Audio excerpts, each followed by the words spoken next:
Given recent managerial departures in the news, how important is it when taking a new job that the club is stable from the boardroom down and that you'll be given a fair shot? Well, I think it's vital. You know, I think one of the questions always is, why do I take the job?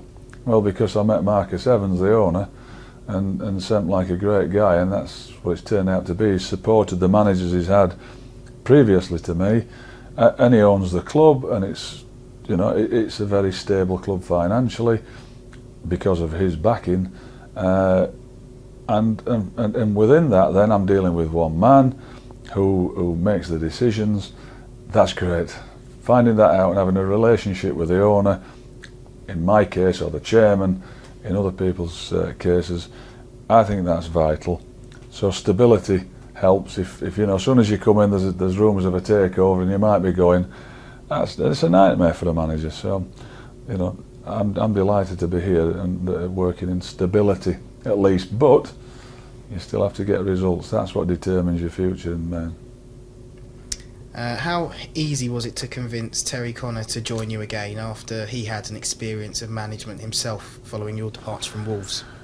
Well, I'm sure some people think me and Terry didn't talk while he was the manager, as if like we just suddenly cut off 5.5 years of real close friendship. And I know he enjoyed his stint as the manager, making the decisions, planning everything. But he was involved in all of that anyway when I was the manager. And we have a really good working relationship. There was no difficulty at all. I'd spoken to him and asked if he fancied a manager's job himself. And I guess if the opportunity arises at some stage, he would, and he should, because I think he'd be very good. Despite the fact, you know, inherited my job at Wolves because of circumstances. But you know, it was a tough job when the two of us were there. It made it even tougher when I left. So no difficulty at all, and we've got a really good relationship, a good friendship. But in terms of our business working relationship, that's terrific, and it's not me making all those decisions and him going yes. But it's a good partnership that we have. It's only 10 years since Ipswich were competing in European football. Do you feel they belong in the Barclays Premier League, and is that your long-term ambition for the club? There's 18 teams, I think, in the Championship that have been in the Barclays Premier League, or Premier League as it was, or whatever it was beforehand. But you know, Barclays Premier League is utopia. It's the promised land. Everybody wants to be there. So, along with Ipswich who've been there and think they should be, there's another 17, and the other 6 think they should be there as well. So it makes it a real tough scrap, and the amount of money that's made available when you get promoted just makes it so desirable for everybody, and that's what makes it harder to get there. But we want to be there, but let's concentrate on staying in the Championship first by the end of this season. Do you see yourself as a club manager for life now, or would you consider a return to international management in the future?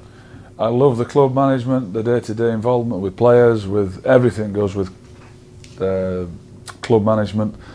But yeah, I do see myself going back if I get the opportunity, and that's not necessarily to the Republic of Ireland. Another international job would appeal to me. I think it's a great challenge. It's great working at that level. And I really enjoyed it when I did, but for now I'm loving being back at Ipswich. Is it very different having the expectation of a country on your shoulders? If you want to stop and think about it like that, then yes, reality is you're thinking about your players, your team, and winning games, whether it's to get promoted, to stay in a league, to qualify for European Championships or a World Cup. You're effectively thinking about your team and making that good and pleasing people. If you stop and think about it, if you stop and think, oh, I'm the manager of Brazil and how many millions are on, or you know, I'm the Republic of Ireland and there's 3.5 million there, but there's I don't know how many 50 million Irish people around the world.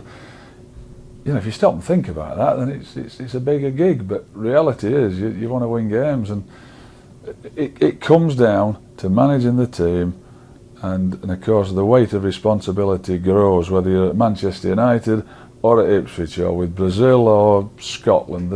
There's different levels of expectancy, and you know, if you let it get to you, that's a problem. You've just got to concentrate on the job in hand.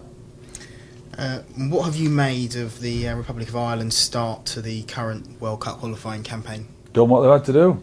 Yeah, they've won the 2 games that they should have done against Kazakhstan and they should know really, Faroe Islands was it? They've beaten the 2 teams that they should have beaten, and they've lost to Germany. Wasn't a good performance, but you know, to lose to Germany is no great sin. I think they were probably expected to. It's the fact it ended up so many. It was at 6, I think. You know, everybody felt disappointed, but in Giovanni Trapattoni, they're a guy who gets results. Got them to the European Championship finals. They lost to all the teams in it. Wasn't a great championships, but they had the 2 finalists in the group, and Croatia were a good team. And the results he's expected to get, or should get, he gets them. And we'll see how they go. So good luck to him.